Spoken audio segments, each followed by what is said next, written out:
পালাগাঁও ক্ষুদ্রকুচি লাইনের অফিস মানে লাইনের সাব স্টেশন আজকে 17 তারিখ 3-1 বাজায় বুধবার আনুষ্ঠানিকভাবে উদ্বোধনী করা হবো।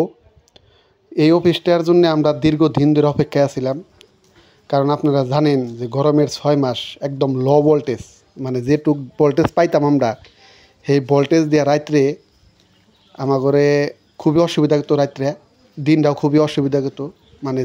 মানে লাইনের এত সমস্যা আসাল আর কি, ভোল্টেজের এত সমস্যা আসাল।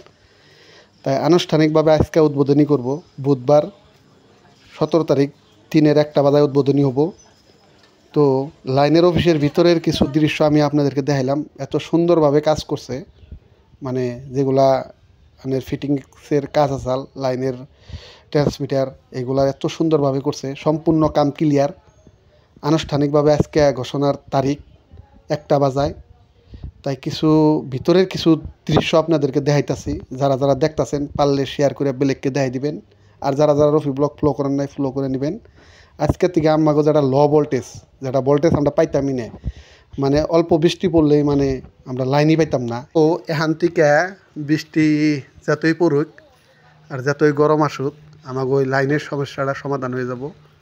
কারণ আপনারা জানেন যে একটা সাব স্টেশন আশেপাশে থাকলে এই এরিয়ার ধরেন রামপুর, সারাসর, লাংলা, বগলামারি আদি করি যারা বৃহত্তর এলাকা, এই এলাকাটার লাইনের সমস্যা বহুত সমাধান হবো। আগে আমরা লাইন পেতাম খরিচালার থেকে, ডিস্টেন্সটা বহুত দূর আসাল, তাই আমরা সমস্যা সমাধান হয় নাই।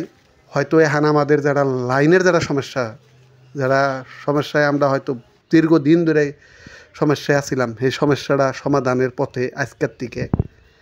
আজকে যারা যারা আসপার চাইছেন 1 বাজায় আনুষ্ঠানিকভাবে ঘোষণা করব, উদ্বোধনী করব। আপনারা দেখলেন যে ভিতরের কামগুলা কত সুন্দরভাবে হয়েছে, মানে এইগুলো আপনার ফিটিংসের কাজ আসাল, মানে সম্পূর্ণ ক্লিয়ার। আর রাস্তার 2 সাইড দিয়ে আপনারা দেখছেন তারের যেগুলা কাম আসাল, খুঁটার যেগুলা কাম আসাল সম্পূর্ণ ক্লিয়ার। তাই যারা যারা আসবেন বলে ভাবছেন যে উদ্বোধনী কবে হবো সেদিন যামু, তো বুধবার 17 তারিখ 1 বাজায় উদ্বোধনী হবো। তাই আসবেন এই জায়গায়। আর আমাদের দীর্ঘদিনের সমস্যার সমাধানের পথে, আগে যদি আমরা লাইন পাইতাম মানে একদম ধরেন ভোল্টেজ লো থাকতো, আর লো ভোল্টেজে আমরা বেশিরভাগ লাইন পাইতাম। আজকের থেকে আমরা হয়তো ফুল ভোল্টেজ পামু। এই লোডশেডিং লাইনের সমস্যা একটা বড় সমস্যা, আর এই বড় সমস্যার থেকে আমরা সমাধানের পথে।